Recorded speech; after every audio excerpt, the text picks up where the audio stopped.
Introduction. Friends, as we all know that we need energy for performing various daily activities. We get this energy from the food that we eat. So we can say that nutrition is a process by which all living organisms take food and utilize it to get energy. Both animals and plants are living organisms. Like animals, plants also require energy for their life activity. Thus, nutrition is an important life process of all living organisms. Objectives. At the end of this lesson, you'll be able to define nutrition, describe autotrophic mode of nutrition in plants, explain the process of photosynthesis, describe heterotrophic mode of nutrition in plants, explain the different types of heterotrophic mode of nutrition. Dear friends, now let's know about the mode of nutrition. There are two types of nutrition modes: autotrophic nutrition and heterotrophic nutrition. But what are they? The mode of nutrition in which organisms make food themselves from simple substances is called autotrophic nutrition, and these organisms called autotrophs. Green plants are the examples of autotrophs. The mode of nutrition in which animals and many other organisms take in ready-made food prepared by the plants is called heterotrophic, and these organisms are called heterotrophs. Human, lion, tiger, etc. are the examples of heterotrophs. As we know that green plants synthesize their own food. But do you also know that how they synthesize their own food? Actually, green plants make their own food by the process of photosynthesis. Photosynthesis is a process by which green plants synthesize their own food from the carbon dioxide and water in the presence of chlorophyll and solar energy. Now you know that in plants, water, minerals, and carbon dioxide are raw materials for the synthesis of food. Do you also know that how do plants obtain these raw materials from the surroundings? And how do they transport them to the food factories of the plant? Water and dissolved minerals are absorbed directly from the soil through roots and sent to the leaves by the means of many small vessels present in the stem. These vessels run throughout the root, the stem, the branches, and the leaves. They form a continuous path or passage for water and minerals to reach the leaf. Likewise, carbon dioxide from air is taken in through the tiny or small pores present on both surfaces of the leaves. Such pores are called stomata. These pores are surrounded by guard cells. After reaching to the leaf, carbon dioxide and water react in the presence of sunlight to form carbohydrate. The carbohydrate ultimately converted into the starch, which gets stored in the different parts of the plants. Therefore, the first food product is formed during the photosynthesis is starch. Starch is also an example of carbohydrate. In this process, oxygen is also released. Therefore, the process of photosynthesis can be represented as carbon dioxide plus water in the presence of chlorophyll and sunlight gives carbohydrate plus oxygen. In the presence of sunlight, carbon dioxide and water gives carbohydrate and oxygen releases in this process.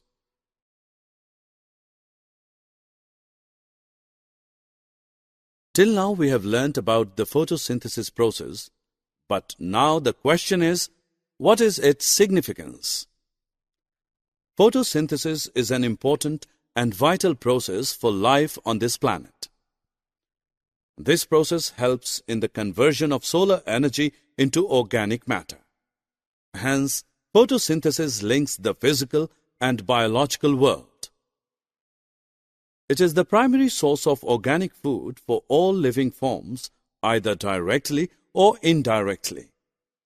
It also helps in purifying air and maintaining the balance of oxygen and carbon dioxide in the ecosystem.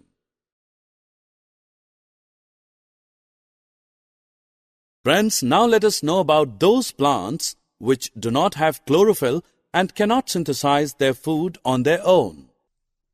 Just think about how do they survive and from where do they derive nutrients. As we have already learnt in this module that these plants derive food from other plants and animals, and this type of mode of nutrition is called heterotrophic mode of nutrition.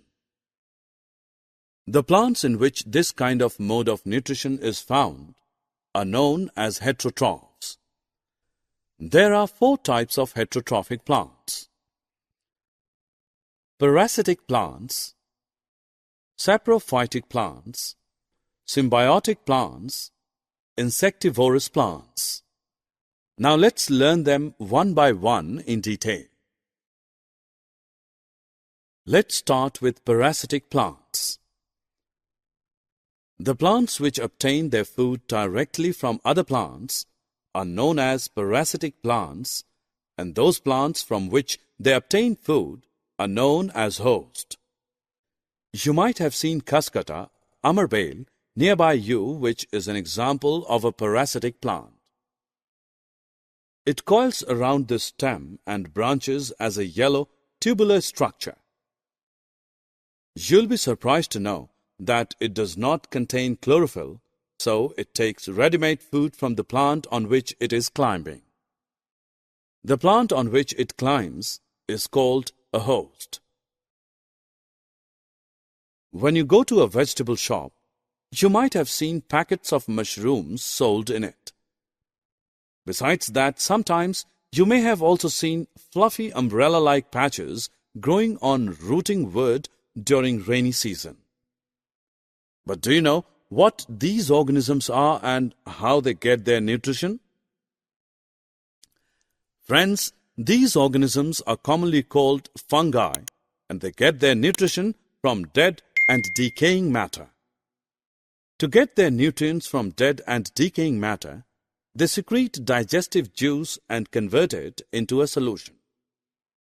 This mode of nutrition, in which organisms take in nutrients in solution from dead and decaying matter, is called saprotrophic nutrition, and organisms which use this kind of mode of nutrition are called saprotrophs.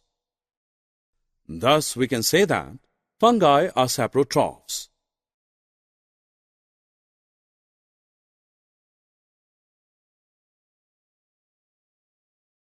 Friends, have you ever listened about symbiotic relationship? And what is the meaning of this term exactly? The relationship between 2 dissimilar organisms in which both are living together and share shelter and nutrients to each other is called symbiotic relationship. The organisms which are involved in this kind of relationship are called symbionts. Lichen is a good example of symbiotic relationship. Lichen is the association between algae and fungi. In this kind of relationship, algae provide food to fungi, and fungi provide protection, absorbed water and minerals to algae. The next category is of insectivorous plants. There are a few plants which can trap insects and digest them and get nutrition. For example, pitcher plants. Actually, these plants can synthesize their own food by photosynthesis, but they grow in nitrogen-deficient soils, so such plants fulfill their nitrogen requirement by eating these small insects and hence are called insectivorous plants.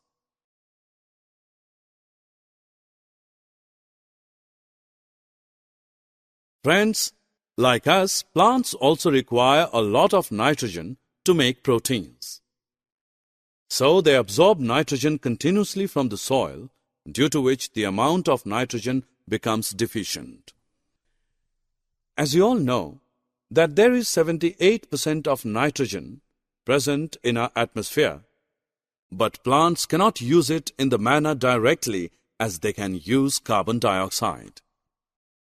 They require nitrogen in soluble form. The bacterium called rhizobium can take atmospheric nitrogen and convert it into a soluble form. These bacteria live in the roots of gram, peas, mung beans, and other legumes and provide them with nitrogen. In return, the plants provide food and shelter to the bacteria. Thus, we can say that rhizobium shows a symbiotic relationship. Summary. Let us summarize what we have learned. The process by which all living organisms take food and utilize it to get energy is called nutrition. Plants obtain their food by two modes, autotrophic and heterotrophic nutrition. In autotrophic mode of nutrition, plants synthesize their own food by the photosynthesis process and are called autotrophs. Photosynthesis is a process by which green plants synthesize their own food from carbon dioxide and water in the presence of chlorophyll and sunlight.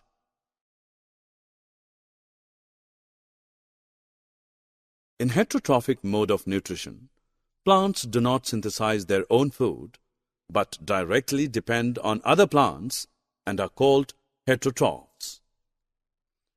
Parasitic plants obtain their own food directly from other plants, which are known as host.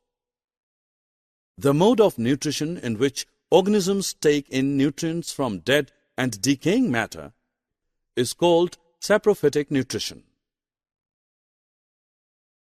Lichen is a specific group of plants in which both algae and fungi live together. This is called symbiotic relationship.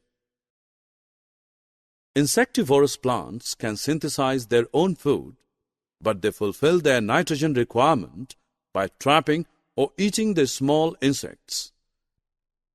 For example, Nepenthes, pitcher plant, Drosera, etc.